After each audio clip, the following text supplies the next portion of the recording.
Hello, dear passionate investors, and welcome to Crypto Bubble. Here, we don't just talk about cryptocurrencies, but about opportunities that can change your life. I'm Roger from Crypto Bubble, and on this channel, we discuss technical analysis and the latest news in cryptocurrencies. Today, we're going to explore a project that is making waves in the world of cryptos. If you're ready to discover why Luxo could be the crypto that makes x100, stay with me until the end because we're going to reveal everything. Before we continue, if you're as excited as I am about discovering what Luxo has in store, make sure to subscribe to the channel, click the notification bell to stay updated, and, of course, leave a comment with your predictions about Luxo. I love reading your thoughts. Let's start by explaining what Luxo is. Luxo is a level 1 blockchain, so first and foremost, it's important to understand that it aims to be an infrastructure blockchain, providing a solution for developers to build decentralized applications.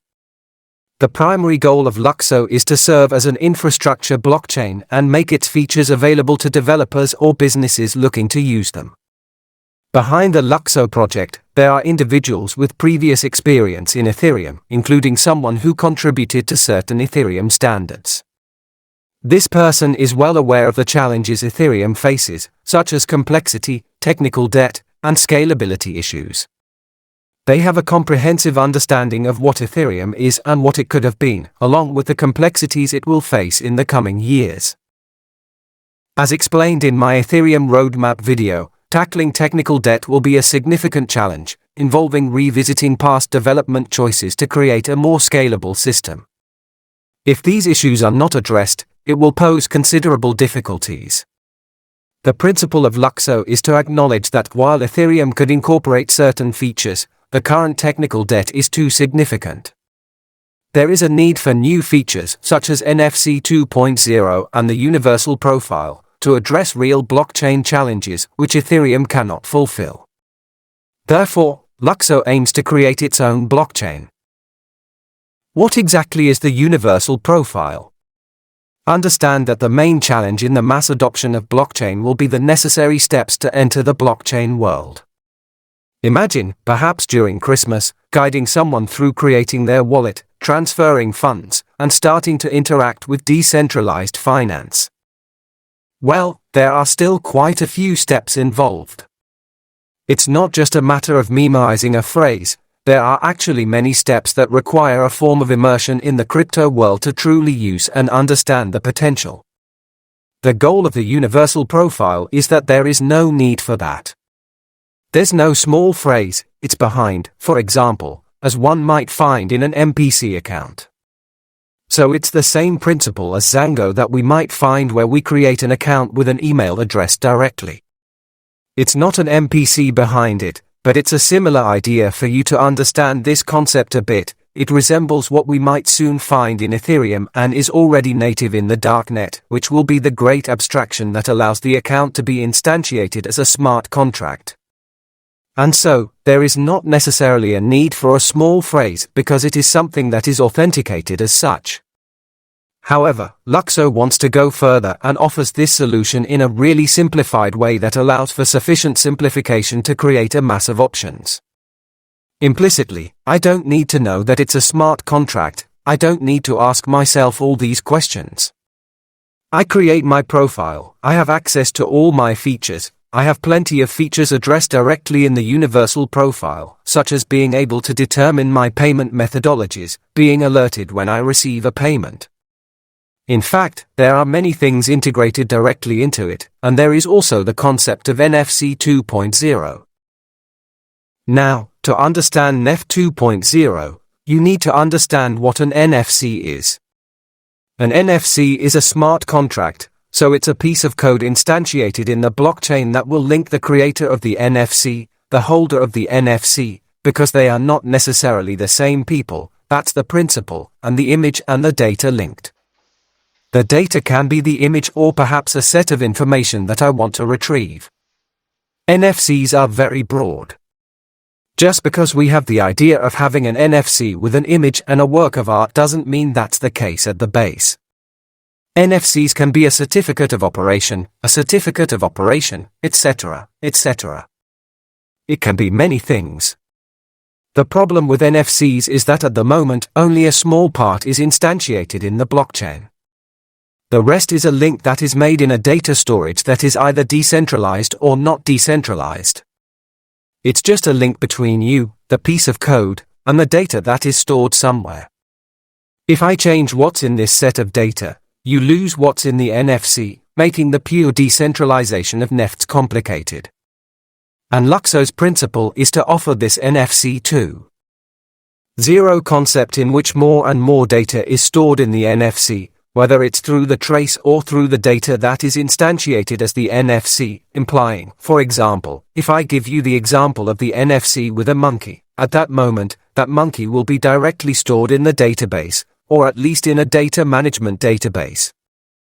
Again, the issue, because it's the same, it's not something that can be done on Ethereum. We know that well, it costs money in Ethereum transactions and a lot of roll-up, for example. So the arbitrator spends thousands of dollars every day, even hundreds of thousands of dollars every day, to be able to write these transactions in Ethereum. Because storing data in the state is very expensive, and Luxo precisely manages this way through a blockchain that is much more scalable and allows for structuring data differently. And again, there are other solutions that are coming, like modularity, as we could find with Celestia, with potentially evil coming later. But that's another discussion. But that doesn't prevent there from being a standard being created by Luxo, which is the management of the profile and the management of NFC 2.0. And overall, Luxo's principle is to go further in massive adoption, to be a layer of massive adoption. The question we could ask is why they are not instantiated on existing protocols, or why not position themselves as a layer 2 or layer 3 of Ethereum. Maybe it also comes from the time it was created, where it wasn't something that was still imaginable at that point. Now, it's true that it's much more simplified. Will we see a mutation of Luxo from this point on? It remains to be seen later, but in any case, it's an interesting project and one that will need to be followed in terms of the token. Leaks, at the base, is a token used for managing the blockchain and, of course, paying transaction fees, which is quite common, and also serves as an incentive for the development of the project. At the base, there were over 100 million leaks available, and the DAO decided to leave a large part. We are left with 42 million leaks available, and we go even further because the DAO has defined that if we reach more than 2 billion, I think it's 2 billion. Tell me if that's right. If I'm not mistaken, it's a $2 billion market capitalization. There would be 70% of the DAO's treasury locked for 5 years, and there would be a portion of the treasury that would also be directly sent in a form of burning so that it is blocked. So there is a concentration of value, which makes the token very interesting in consideration, especially since we have a diluted market cap that is just below 400 million. So we are still in the lower mid-caps with a project that is already developed, where we already have many elements given and marketing that is really average and can only improve. So we have quite a few interesting elements, and it's one of the projects that I have been following for a while, and that is evolving in the right direction. From a purely price action perspective, what's happening? What's interesting to see is that we had a retracement and breathing phase, a big acceleration phase here, with an acceleration phase that was quite structured.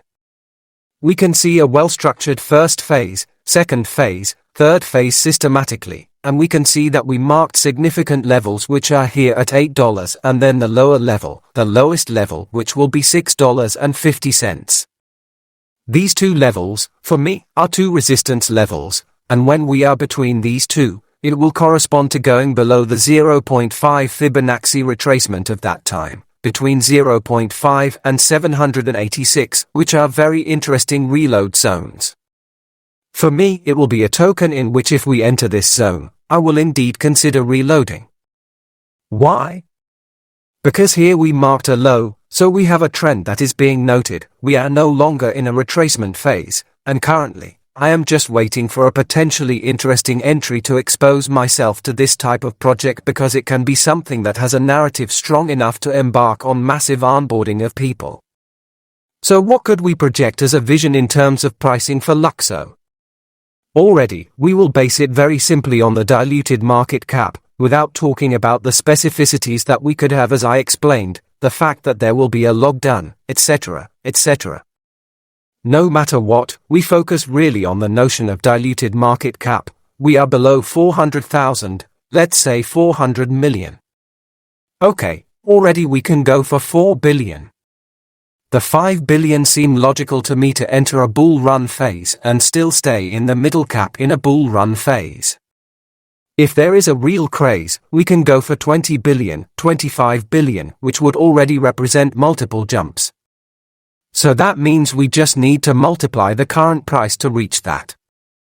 So we could very well have a leaks around $90, $100, potentially even higher, $150. I hope you enjoyed it. If so, don't forget to leave a review, a comment. It always makes me very happy, and above all, it supports the channel. And we'll see you very soon for a new video.